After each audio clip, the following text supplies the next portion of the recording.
Hello and welcome to FPL Mate, your best mate for Fantasy Premier League content for the 2021-22 season. It is 2 years on YouTube for me on the FPL Mate channel. This is the 2-year anniversary of this channel. 2 years ago I started off with this video. Hello and welcome to the first ever FPL Mate video. As you can tell right now, I have basically no subscribers, so if you like what you see today, please consider sticking around and maybe even ding my little bell for notifications. And I promise I'll do my best to provide insightful FPL content with some fancy graphics to boast. Kind of awkward, kind of cringy. Why was I so enthusiastic about FPL? I mean, I'm still enthusiastic, but that sounded kind of forced. Hopefully I've improved since then. But yeah, in this video, basically, I'm going to be answering a load of questions that you guys sent to me over on Twitter and on YouTube as well. It's going to be a bit of a getting to know me kind of thing. I don't know if it's interesting to anyone, but at least it can fill the gap in between FPL game weeks if you are really, really bored. So yeah, hopefully we get to know each other a little bit more in this video, and I'll also be sharing kind of some tips and talking about YouTube a little bit as well. I know a lot of people are interested in that. So yeah, I'm going to divide this video up into some personal questions, then we're going to talk a little bit about YouTube, then we're going to give you some tips on YouTube and how you can start up your own channel or improve your own channel, and finally we're just going to answer a bunch of random questions. That's going to be the structure. If you enjoyed this video, please do leave a like, please do subscribe if you haven't done already. But without further ado, let's begin with the questions. So the first question here is, what's the thing that made you become a content creator? And for me, I just love YouTube. I genuinely really love YouTube. It's something that I've been doing for as long as I can remember. Ever since I was literally a kid, I was just making stupid videos. Before YouTube was even invented, I was making videos at home, just on my home computer. I didn't even think I had the internet at that time. And I would just make videos at home using some free, video editing software, and would just invite my friends over to just watch what I'd made, because I don't know, I just love it. I love being in front of the camera. I like getting creative with kind of graphics and editing and stuff like that. And it's just something that I've always done for as long as I can remember. We're going back probably 15 years here. I've been just doing this kind of thing with no success whatsoever, really, just because it's fun. And yeah, I just love making content. I really do, whether that's graphics or videos and stuff. But also, I have to be completely honest, and particularly in school, I was a bit of a kind of attention seeker, and I kind of wanted, I wanted the eyes on me. I wanted to be the class clown a little bit. So making stuff, whether it's funny stuff or entertaining stuff, and getting a bit of attention. That was, particularly when I was a teenager, that was a big draw towards YouTube and content creation. But yeah, I love it. Do you have another job? The answer is no. I'm very fortunate to have YouTube as my only job at the moment. I quit my day job about 7 months ago, maybe 8 months ago now. And yeah, this is it. This is it for me. This is all I do. Before YouTube, I was working for a very small company. I worked from home. I'd been working from home for something like 4 or 5 years. And yeah, I basically worked in a small IT company where we made kind of graphics and websites and stuff for local authorities, so councils. We basically made websites and systems and software for councils. And I had a big part in designing some of these systems from a user engagement kind of a point of view, UX, whatever you want to call it. Yeah, that's basically where I picked up a lot of graphic skills, to be honest. And yeah, that's what I was doing. Yeah, it just wasn't for me long term, I don't think. If I weren't a full-time YouTuber and FPL pundit, I don't know what I'd be doing. If I wasn't an FPL pundit, I would be doing something else on YouTube for sure. It doesn't really matter. If you took away this channel from me, I would just start another one, if I'm completely honest. And that kind of relates to this question as well, which says, which job would you prefer? Sports analytics, e.g. scouting/database, or your own YouTube channel? And again, the answer is absolutely YouTube. I'm not an expert in scouting or data. Look, I'm a football fan, just like you guys. I like talking about football. I like researching about football. I like watching football. This is what I do. This is what I like. Looking at the stats and stuff like that and learning how to analyze stats is a part of that, but I'm certainly no expert in that, and I'm perfectly content not going into sports science or media, computer engineer or anything like that. I'm happy, very happy where I am, and I hope I can do this YouTube channel for at least another few years, and people will still hopefully watch me. Okay, this next question says, please can a Mrs FPL Mate join you on the stream, or at least make a cameo? I think we can make that happen. So now we've got Mrs FPL Mate, we may as well answer this question. What is your wife saying about all of this? Isn't she angry? Are you angry that I'm a YouTube person? No, not at all. I actually encouraged Dan to pursue his dream of YouTube. So it's very cool seeing him advance. Advance. Exceed. Excel. Excel. And this question is, how did you meet your locked perma captain? How did your love story begin? I'm assuming this is talking about mine and your relationship. We met online and just got chatting. Okay, so basically the exact story, I know I've spoken about this before on this channel, but I saw Mrs FPL Mate Morgan on Tinder, and instead of matching with her, I saw that she had a Snapchat in her Tinder bio, so I took that down, I added her on Snapchat, didn't have any courage to actually, send a message because I'm not very good with the ladies, so to speak. And then Morgan, bless her heart, accidentally messaged me instead of her friend Danny, because obviously Danny would have been next to each other on the contacts list, with a message saying, I absolutely love your fake tan.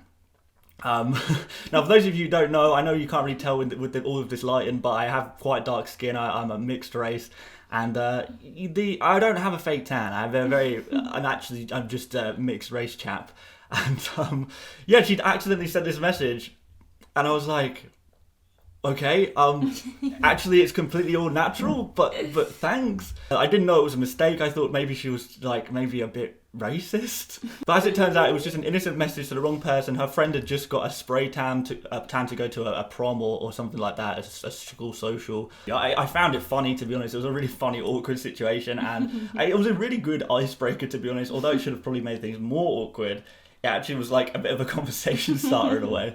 And then, yeah, we kept chatting, and then we eventually met up, and then we started living together, and then we got married 2 months ago. Yeah. There we go, married couple. There we go, that's it. Adios. Woo! Slow, awkward. That was fun. How was school? Did you like it? Smart? Did I like school? Not really. Like I kind of said earlier, I was very much the class clown, always messing around, always getting myself into trouble, and honestly not doing very much work. I was very fortunately in top sets for everything, but I didn't really study very hard or try very hard because I wasn't really too interested in education really, and I spent most of the time, particularly in the computer lessons, just drawing stuff and making little animations and stuff and just messing about basically and trying to make people laugh. Certainly now I have a much more interest in education, and I try and educate myself as much as possible. Like I spend a weird amount of time researching just random stuff like history and science and stuff, just because I find that interesting. But at school, I was nothing like that. I just used to just try and attention seek and be a class clown. I think I just wanted basically for people to like me and people to think I was funny, which is probably a lot of the reason why I got into YouTube as well, to be honest. What did I study? Okay, so I studied, just the normal stuff in school, and then in college, I studied media production, which was really good, really helped me. Certainly getting the kind of higher level skills of video editing and learning about some new software and stuff like that. I did pretty well there, and I went off to university in Coventry to do a degree in media and journalism. That was the name of the course. Unfortunately, I didn't really like that much. I didn't really enjoy it. I think the journalism part of it really put me off. The media stuff I absolutely loved. I made some really good media projects, but when I had to do the journalism stuff, particularly to go and talk to people and interview people about stuff and in public and talk to strangers and stuff, in real life, I'm not a very confident person at all, particularly these days, and I feel like it wasn't for me. I'm not confident enough to do that, and video stuff is very much my bag, and the journalism didn't work for me. So I dropped out, went to get an apprenticeship after that in web development, I guess, and I've then got a couple of jobs after that as well. And two people have asked why Arsenal. So why do I support Arsenal? And I think the really simple solution to that is actually quite a weird one. It is a power pod. I don't know if you guys, particularly in the UK, if you remember power pods. These are little small collectible kind of toy things, I guess, that you got with chocolate. You got some chocolate and you got this little footballer toy. And I had this prized possession. I think it was a 2002 Thierry Henry power pod, and it was just my favorite power pod. And I was like, oh my god, this guy is awesome. Obviously I watched him play football as well, Thierry Henry. I think probably of my of my age age group, a lot of the people who support Arsenal will say the same reason. Thierry Henry is the answer. But for me, it was also to do with this power pod that was my prized possession. You know, I was obsessed with this little toy, and I love Thierry Henry. I love watching the goals he scored, the confidence he had, the way he brought Arsenal to the top and the forefront of English football at the time was just amazing. And, you know, he got me so excited about football. And for that reason, I support Arsenal. So where am I from? Well, I'm from obviously the UK, in England specifically. I've spent probably most of my childhood in Cambridgeshire and then most of my adulthood in Bedfordshire. So I've been between, you know, Cambridgeshire, Bedfordshire and Hertfordshire. So this area of the country is where I'm from. I'd be really super interested to know actually, guys, are any of you from any of those areas? Yeah, is there any more FPL heads from my little area of England, I suppose? Be interested to know. Could you ever do a video outside of FPL or football? Well, I don't think so on this channel necessarily, but I'd be interested in maybe doing some gaming videos, maybe, although that's such an oversaturated market and everyone is doing it. But yeah, I'd be kind of interested in that. If I wasn't doing FPL YouTube, then, you know, I kind of toyed with the idea of maybe doing like a kind of an educational channel, maybe on science, maybe on space and stuff like that. That's kind of something that I'm kind of interested in, like science and stuff. So I did actually really strongly consider doing a science-based channel, but, you know, I think I like FPL a bit more than I do science, so it makes more sense to do the FPL channel.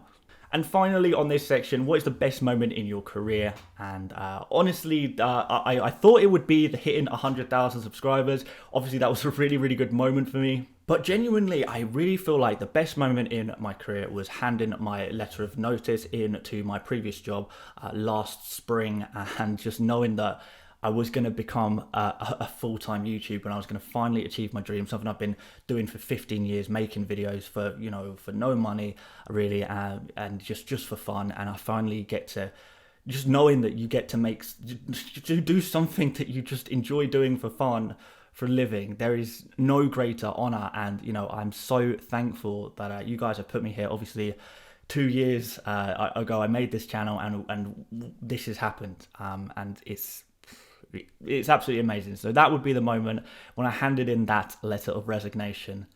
That was yeah, you can't beat that. So on to some YouTube related questions. Do you have TV ambitions? If so, how? Are you punditry, celebrity or otherwise? No, again, no, I do not. Maybe this is a repeat of a previous question a little bit, but yeah, I do just want to say, TV, I feel like, is a dying art. I feel like YouTube and online streaming services is genuinely the future. And I feel like we're going to get to a point where people will be asking people in TV whether they have a dream of one day starting a YouTube channel, rather than asking YouTubers do they one day have a dream of being on TV. Because, I don't know, maybe it's different in different countries, but certainly from everything that I've seen, the trend of TV viewership seems to be going down and down and down. YouTube is just growing and growing. Which leads on beautifully to this question. How do you see the future of YouTube? It wasn't there 20 years back. Will it be there 20 years from now? I don't see why not. You know, it's been going strong for a very long time, kind of like 15, 16 years. We've seen lots of other, you know, kind of social media platforms fade and die during the time that YouTube's been about. So YouTube, I really feel like, does have that longevity. They're kind of investing into their own streaming service, aren't they? There's just so many new creators popping up all the time, so many different types of content here, and it seems like the quality and the production value is going up and up and up and up. So there is such a range of new talent on YouTube all the time. Even in the FPL community, the content, you know, the diversity of content, the quality of content in the last 2 years of YouTube has grown massively. So even in FPL alone, which is a fairly new thing on YouTube, has just grown so much and got so much better, and I feel like that's just going to keep happening. And I don't see why it would fade away. I think people have an interest in, you know, the people's ability to make their own stuff. I think people are interested in personalities and human beings and people on YouTube as well, which we don't really get to know on TV shows as much. But yeah, I basically just think that YouTube is amazing, and I can't see it dying. 20 years maybe, okay, fine. Maybe there's something else comes along that's going to replace it, but I don't see why it would. You know, I see it in a similar vein as TV. If people said, you know, 20 years into TV being invented, do you think TV is going to die in 20 years? People may have said yes, but TV will still go in strong for, like, you know, God, I don't know when the TV was invented, but probably like 100 years or before TV did start to decline, I guess. This has been a really popular question, actually. Do the YouTube wages really replace a normal salary? And the answer is sometimes, I guess. For some people, yes. For some people, no. It really just depends on how many views you get. That's pretty much the basics of it. If you get a lot of views, you get, the more views you get, the more money you get. Basically, that's it. I'm not going to go into details, obviously, but yes, absolutely, there are people who are multi-millionaires from YouTube. There are people who are some of the richest people, in entertainment, who made their money, made their fortune from YouTube alone. Now, I'm nowhere near that, obviously, but yeah, they can more than just replace a wage. A lot of YouTubers are earning far more than people in TV, people in other areas of media, people in all kinds of other media walks of life. So yeah, it's genuinely, these days, and for the last really 5, 6, 7, 8 years, it has been a genuine job that actually works. But you do have to get lucky. You do have to, really work hard at it and stuff like that. It's not something that could just happen. Like I say, guys, I've been making YouTube videos since pretty much the dawn of YouTube, about 15 years. So it's not something that happened overnight for me. It's something I plugged away, and it's something that I wouldn't be here if I didn't have a genuine love and passion for YouTube. Because unless you have that love and passion for YouTube, you're not going to be so willing to be making YouTube for 15 years with no financial incentive. You have to love it, right? So yes, it can, but sometimes it takes a long time. Sometimes it takes a lot of hard work. But it's the most rewarding job in the world, and I do it for free. I do it for minimum wage. I do it for anything really. What do you think the limit for FPL creators in terms of followers, provided that there are only 8 million players to reach out to? Well, there's now almost 9 million registered FPL accounts, but certainly I feel like Andy Let's Talk FPL is very much the ceiling. He's setting the boundary, the upper boundary of how big an FPL creator, no matter who you are, how big can you get? That is where you look. That is where the current limit is. Whoever is the biggest at the time, that is the limit. But that limit is growing and growing and growing all the time. The overall player base of FPL is growing and growing and growing. A few years ago, we were at 4, 5 million players. We've now doubled it to 9 million players. And, every year there's going to be more and more players. And I don't see why FPL can't be as big, around the world. The Premier League is such a popular league in the world.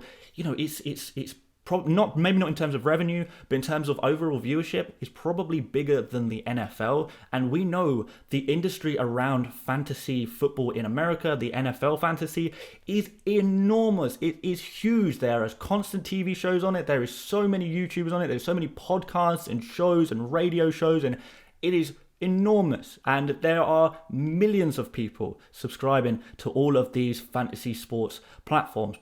There is no reason why FPL can't get there eventually. We're just kind of in our infancy over here. We're kind of at the start of our journey in terms of our significance in the media. So can we keep growing? Yes, we can. And before long, it's going to take a few years. Don't get me wrong, but we're going to see the first FPL creator with 1 million subscribers. And it's probably not going to be me, but whoever it is, I will be celebrating the fact that we as a community have grown to that size, because I really feel like we can get there. Okay, on to some YouTube advice. What was your profession before pursuing YouTube, and how difficult was it for you to pursue YouTube full time? As I say, very difficult. I mean, I say difficult. It wasn't difficult because nothing's difficult when you love doing it, but it took a long time. It took 15 years of making YouTube videos. It took me deciding to, make videos daily rather than once a week, or once a month as I was doing at a certain period of time.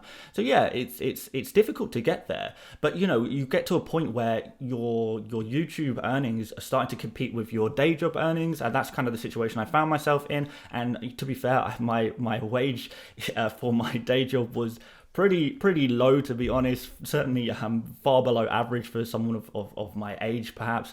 So for that reason, I didn't feel like I was giving up too much. Like it's not like I've thrown away a highly regarded career in law or something like that. It was nothing like that for me. And so maybe it's more difficult for people like that, but particularly during the lockdown, there wasn't much to do. I had a lot of spare time to make a lot of videos around my day job. I think that's what a lot of people struggle with, is time.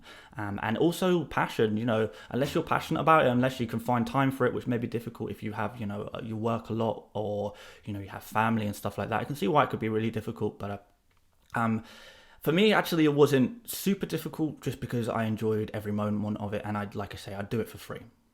Did you have much experience in producing graphics, editing videos when you started your channel? Well, yeah, although this is the 2-year anniversary of this channel, I have had, maybe 4 or 5 YouTube channels before this. My last YouTube channel before this had around, almost 50,000 subscribers actually. So I had a lot of experience in there in kind of editing videos.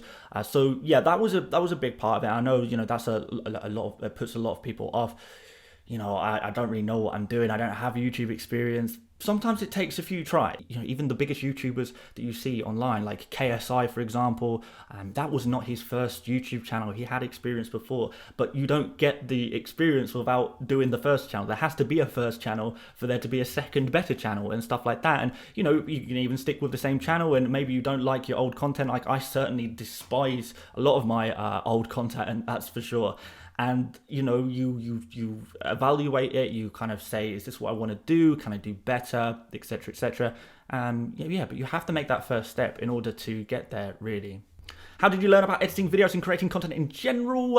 Again, throwing yourself in it is so important. You just gotta go for it. I first had some, I think Windows Movie Maker. I don't know if you remember that. Is that even still a thing? I started off with that, just recording funny little videos of my child self, and just edited it together, trying to add some funky effects, the very limited effects that they had, and just messing about with it. And that's how I first got into it, just through chance. I saw a bit of software on my computer that allowed me to edit the videos that I'd just been randomly shooting at home, and I realized, this can do some different stuff. I can do transitions, I can add titles, which is very basic stuff, but that's kind of how you get started. In terms of my graphics, because this was asked as well, again, I do have a little bit of a background in graphics, but also, in school, I first learned about, in IT, we learned a little bit about making graphics, and I really enjoyed that, making digital graphics. And I found out what software we had at school, and one of my teachers gave me a copy of the software so I could go home and use it. And basically what ended up happening is I was just making graphical stuff, in school when I shouldn't have been, at home, and just kind of throwing myself into it. You kind of just pick stuff up. I don't think you necessarily need a formal education in graphic design to do it. You just have to be open to doing a lot of it, and kind of finding out little tips on YouTube and stuff. YouTube is a great resource for all things FPL, and finding out how to do cool graphic stuff as well. And just kind of looking at what other people are doing, trying to learn about it, reading up on good practices and bad practices for graphic designs, kind of about color contrast, user experience, and that kind of thing, user interface as well. And it all comes together, but it does take some practice. But I don't feel like you should feel pressured into thinking I have to get a formal education in this. You just need a passion for it, and a desire to crack in and get involved in it, and you can do it. Any tips on how to start off and potentially any free and cheap editing software for graphics or video editing? So Lightworks is a free bit of video editing software that you can go and get your hands on that works pretty well for beginners. And also a lot of people speak about Canva fairly highly. I think Canva is basically a free graphic design thing. I think both of those bits of software are limited to a degree. You can't do everything that you want, but there's certainly really good ways of easily starting and just getting involved without having to spend any money. Although once you've kind of familiarized yourself with that, if you really do want to take it to the next level, I use Premiere Pro primarily to edit videos, which you can get a free trial from Adobe. You can get a free trial from Photoshop as well, which is really just the industry standard for making kind of graphics, whether that's thumbnails, whether that's graphics for videos and stuff like that. And there's some other bits of software as well, but I probably won't bore you with some other software, but those two are really the only ones you actually need. What is your YouTube setup? Well, I will show you. I'll do a little video. Let's do a little video clip. Okay, so here is my setup, and honestly, even for me, it's still a work in progress. So let's start with the computer. So I'm actually using a MacBook Pro, the newest one they have. I know a lot of people use a PC for this kind of thing, but I do prefer a laptop just so you have that flexibility to bring it anywhere you like. And the new MacBooks are so powerful as well. They're pretty much on par with a lot of the more powerful PCs as well. What you can see either side here is two soft boxes. So they're giant, basically lights, and it's really good for creating some really good lighting in the room. And I've actually draped some t-shirts over each of those just to kind of diffuse the light a little bit, because it's quite intense when it's this close and you're only kind of got a small room. There's a ring light at the back there as well, which is quite nice to use if you want to get some light in that regard. And you can probably see these weird looking things here either side. They're not even stuck to the wall. These are just basically soundproofing for the room, so that it's not too echoey in here. I've got this arm thing, this microphone arm, which this microphone will eventually go on. This is a Blue Yeti mic, by the way, guys, which is kind of a really, really good mic for all kind of YouTubers, and I definitely recommend that as kind of an intermediary level, studio microphone. Pretty good. So eventually that's going to go on there, but I'm just waiting for a part, and that's pretty much all the stuff I'm using. There's a pop filter there that I'm not using right now. I'm waiting for the connection, obviously, to get this microphone going. And there's not actually that much stuff, really, if you think about it. The webcam on top there is a Logitech C920. I've had that for ages. I should probably upgrade that anyway. I've got a chair, obviously, like a racing chair, a GT Omega. And then in the background, I've just kind of got just a few bits as a backdrop, I guess. So yeah, obviously there's my YouTube award. Hello, everyone. And just a couple of the other random stuff. This is, again, very much a work in progress. You've got some of my football t-shirts in there as well, which are pretty nice. And yeah, that's basically, guys, that is it. That is the setup. There we go. How does any hate on Twitter and YouTube affect you? Well, it used to affect me a lot more than it does now. I kind of got to a point where I finally realized that, when people do give you hate on YouTube and Twitter, and it happens particularly in the FPL world, it happens particularly when you make a bad shout, you advise someone to captain a certain player and it doesn't pay off, or buy a certain player and they get red carded or something like that. You do get a lot of abuse, to be honest, but I kind of try and think back to the times where I was the person giving abuse, when I was a bit younger, where I comment on these videos saying, this was a terrible video, why did you do this? Or, why are you saying that? You're so stupid, blah, blah, blah, blah, when I was a teenager or whatever. And I think back to those times, and it was a time when I was jealous of other creators. It was a time when I was angry and not really, maybe a teenager, angst, and not really sure where to direct that rage that was in me, I suppose. And I wasn't happy as well. And, jealousy, immaturity, and being unhappy drove me to make comments on YouTube videos and reply to people on Twitter with, not often, obviously, but, the occasional, kind of a little bit hateful kind of thing, was because I was an idiot. And that's kind of what I have to think when I receive these messages is, okay, maybe this person is young, maybe this person, isn't angry with me and they're just crying out for attention or something like that. Maybe they've just had a really bad day and they just want to get their anger out somewhere, and maybe they're just not happy, and that's why they're giving me that hate. So I'm not going to take it personally, because whenever I had sent a kind of trolly message in the past, I suppose, on whatever platform, I was doing it because I wasn't happy, and it wasn't a personal attack on anyone, really. It was just me being an idiot. So, if people are just being hateful, then I shouldn't take that too serious. But criticism is a different thing, and you have to differentiate between hate and criticism, and try not to get your back up too much about things, because sometimes people have really useful, constructive things to say. It's not all the time, but sometimes something kind of looks kind of hateful in the face of it, and you kind of have to step back. Maybe you initially interpret it as hate, and you kind of take a step back and kind of recognize, okay, actually maybe this person's got a good point. Maybe I could change this. Maybe I should think about this way, and that's okay.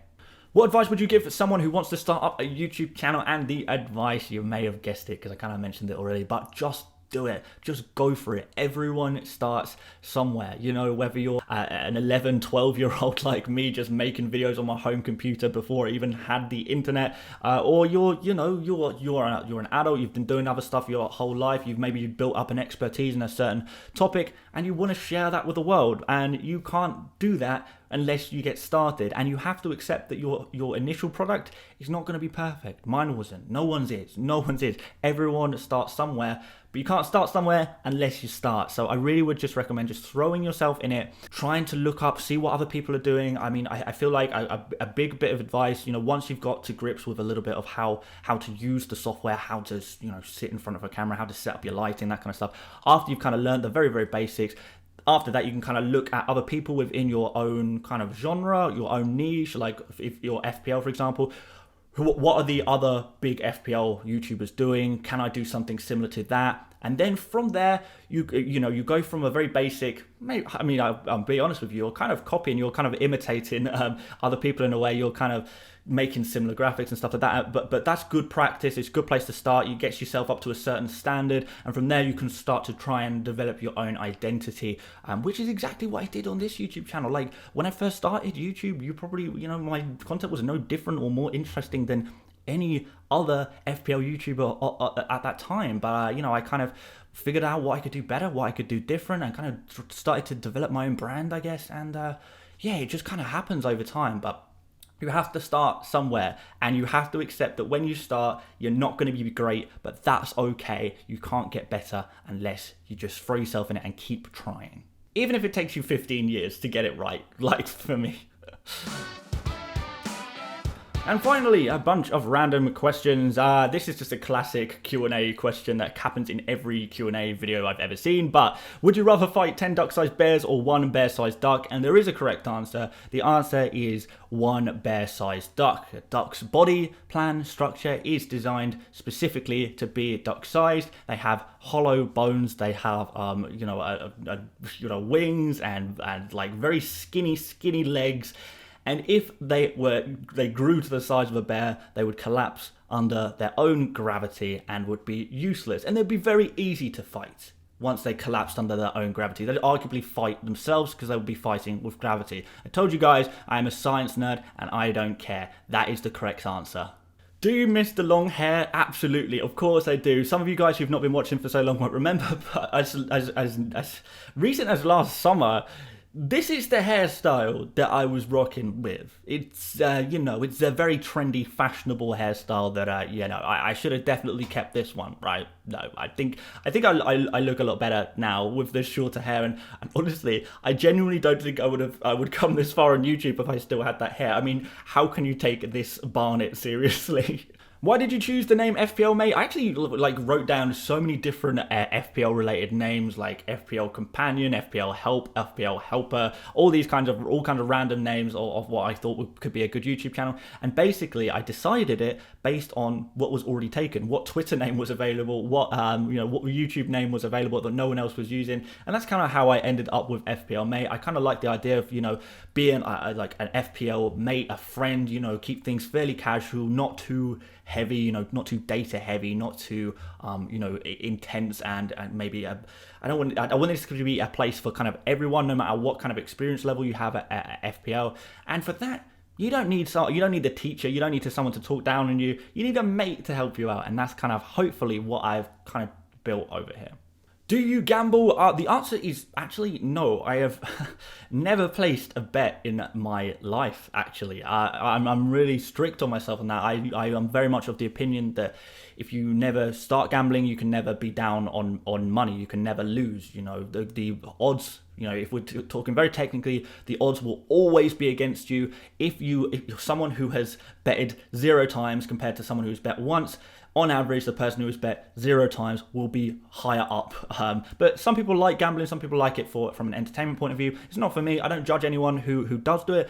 It's just not something I do personally. Incidentally, I've had a lot of companies, betting companies, gambling companies approach me on this channel because they kind of probably see FPL people as kind of a gateway to getting into gambling.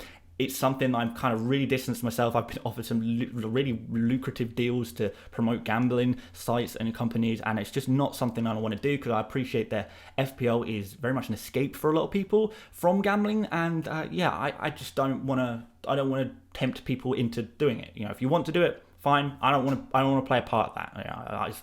I'm not going to try and encourage you to do that. Mikey says, do you play any video games? Yes, I play a lot of video games, as I mentioned earlier. My favourite video games at the moment to play are FIFA. I absolutely love FIFA. I've been playing that since FIFA 2002.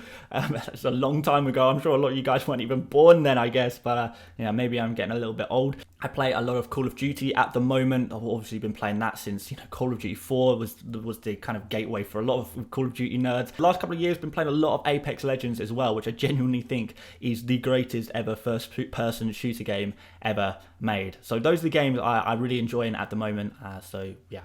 Do you play FIFA on Xbox or PlayStation? I've got an Xbox at the moment. I've got the new Xbox at the moment, but you know, in the past I've had PlayStations, you know, as recently as a couple of years ago. So I'm really not super on either side of the Xbox versus PlayStation debate, but I have found myself landing more recently on the Xbox side. So Xbox gang, rise up. If you're Xbox too, I respect you. PlayStation is probably the cooler choice, but I don't care. I'm an Xbox nerd. Get used to it. Apart from FPL, what is your favourite game and why is it old school RuneScape? I'm not going to talk about my favourite games now, but certainly RuneScape is probably one of my favourite games of all time. I've sunk so many hours into that. It was such a good game. I don't know if any of you guys remember RuneScape. RuneScape and Habbo Hotel, those were the ones in the kind of, you know, mid to late noughties. Those were the online games to play, RuneScape and Habbo Hotel. And if you didn't play those two games when you were younger, then you have not lived. Favourite type of music is... This is kind of an interesting one. I kind of listen to a lot of kind of 80s music and kind of maybe some turn of the millennium music, like throwing it back a lot really. But I really like future funk music. I really like it. I love the, you know, 80s and 90s beats that they've got going on and the sampling with the kind of slightly modern, kind of feels very futuristic, and it makes me happy. And that's the kind of music I like. I like the Japanese influence as well. But yeah, future funk is my favorite genre of music for sure.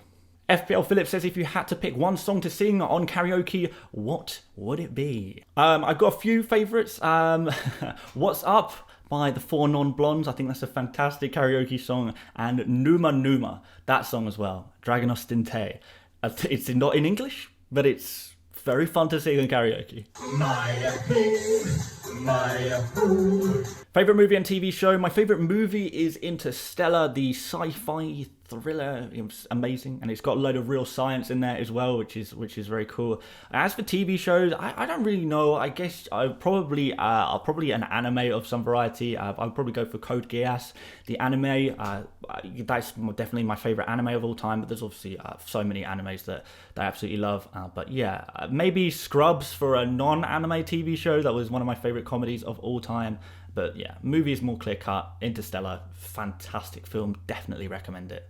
For the USA crowd, have you ever travelled to the US? If so, where were your favourite places and what did you enjoy the most? I've only actually been to the USA twice, and both times were to Disney World, and both times were when I was a child. Well, one as a teenager, one as a child. So yeah, Florida. Orlando, Florida is my favourite place in America I've ever been because it's the only place I've ever been. But I would love to go back. I'd love to see New York. I'd love to see LA. And I'd also love to see San Francisco, actually. So yeah, I will definitely be going to America again at some point in my life. It's just about figuring out the right time, outside of the FPL season, probably. And finally, how does one make the perfect blackcurrant squash? Looking for tips on brands, dilution, and number of stirs. Well, guys, I'm going to show you. Those of you who don't know, the blackcurrant squash is a required drink for my streams, my deadline streams, any kind of stream that I make. Always have a pint of blackcurrant squash.